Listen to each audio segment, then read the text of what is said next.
Up next on the list, number 7. Ooh. John Calipari swears that last season was a blip, not a bomb. I love and that Kentucky is back. So now let's talk about the Kentucky Wildcats. We were talking about the SEC earlier. We purposely did not want to talk too much about Kentucky because I knew this was coming, Tate.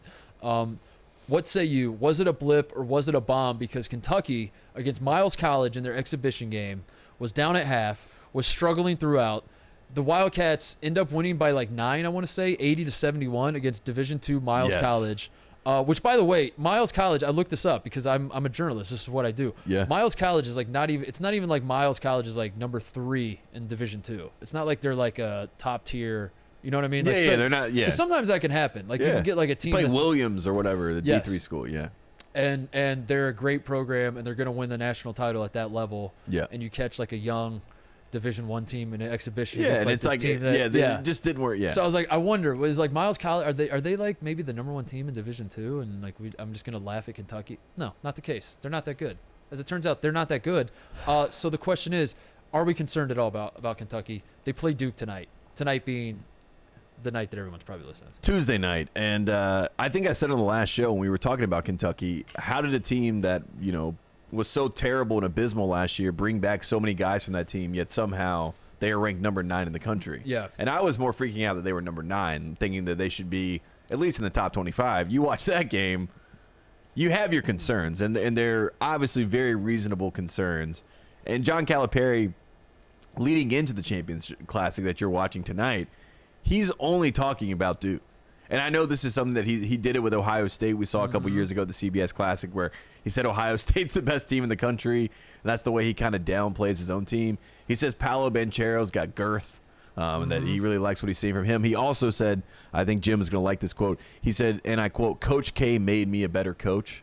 John Calipari said this. How though? Does he explain how, or no, does he just say that's just what he said leading into this game. So all signs are pointing right now to Kentucky not being that good because Coach Calipari is getting ahead of it.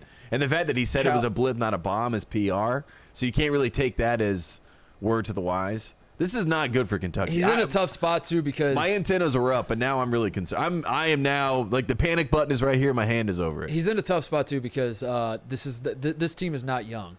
This is not a young team. This is not a these kids situation. No, you bring like Wheeler in, like Kellen Grady, exactly. Keon Brooks is he's been around the block a time or two.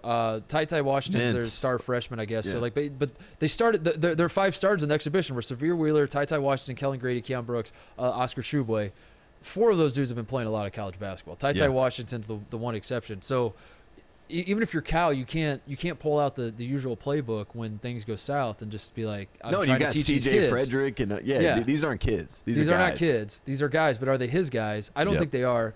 You know what else stood out to me in the exhibition against Miles College? Davion Mintz, leading scorer of Kentucky last year. 11 minutes in a competitive exhibition game where Cal's losing his mind. His hair gel his sweat is getting his hair gel. That's what really concerned me. Yeah. And Brad Calipari is on the bench, and I think that might be stressing him out even more because he's like, it's like father-son duo. Yep. Trying to pass his lineage down. You know what I mean? I need to keep the success at a certain level so that Brad can be up next. There's a lot of pressure on that blue blood. Davion Mintz played 11 minutes. Well, because he's losing time to Tate and all these other. I mean. That's the leading scorer of I'm going to say this in plain as day so everyone understands what happened here. Yeah. A man led the Kentucky Wildcats in scoring. Again, for an entire but a bad team though. But a bad team. Let me talk. He led the entire season, the Kentucky Wildcats, in scoring for the entire season. He came back to school and played 11 minutes against Miles College in a competitive game in which you would assume if shit is hitting the fan, that you might turn to your guy who was your leading scorer last year. Not the case. As you said, they were a bad team last year. They might be a bad team this year. I thought a month ago I probably had more faith in Kentucky than Duke because if I was like weighing the Kentucky, they're in bed together. Yeah, they are. Cal and Kay. You make a choice. Yeah. Yeah, and you got to figure out like who's playing the game better. Mm-hmm. I probably thought Kentucky was going to be better this year. I have Duke winning tonight. I have Duke winning the Champions Classic because I have Duke winning as well. I think Duke is they seem to be more put together than Calipari and Kentucky. And Kentucky won the PR of the offseason, right? They did a good job of bringing in some of these guys, and then like the Kofi Coburn, like he wants to go to Kentucky. They steal Illinois stat. You know what I mean? They won the PR, but the results might be the same, and that is going to be frightening for Calipari because we talked about this 2 years ago. You know, some of the Kentucky fans we talked to the CBS Classic. They were done with Cal in like 2019. They were like, yeah. I'm done being sold a bill of goods. I'm over this guy. I want Kentucky basketball back.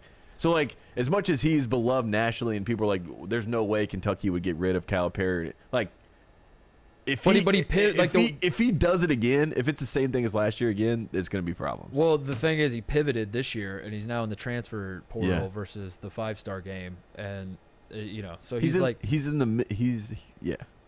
in and out. Yeah. That's what I'm saying. He mixed it up. So he's responding to his own fans, and he's like, I'm reinventing myself. And if this doesn't work, he might be out of cards to play. I don't know. Are we overreacting? I think we might be, but also lifetime contract, so he'll be fine.